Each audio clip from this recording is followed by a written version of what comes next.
Шахед Араш дрондары бар, косалкы дагы бир нече дрон түрлөрү бар.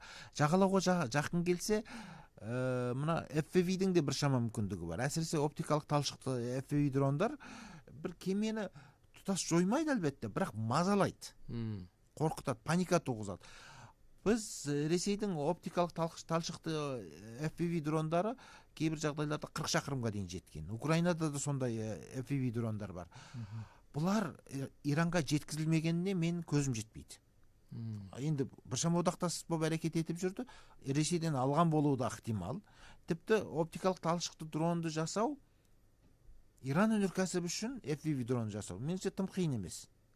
Қытайдан FPV дрон ала алсаңыз, оған оптикалық талшықты катушка орнату тым қиын емес. Тіпті біздің Қазақстанда да оның сынағы жасалып жатыр. Біздің әскерилер сондай талшықты дрондарды жаттығуларда сынап көрген. Өйткені ол өте жіңішке талшық, басқару ғой, бұл жерде ұшыру емес. Жаңағы радио электронды күрес құралдарының бақылауына түспейді. Тоқтатуын қиын, кішкентай, оны атып түсіруінде қиындау, бірақ тиген жеріне барып 2 килограммдық бомба, 1 килограммдық граната деген сияқтыны жарып кетеді. Енді кемелерге солай шабуылдай беретін болса, оның жаңа әскери кеме емес, сауда кемелеріне шабуылдайтын беретін болса, паника туғызады.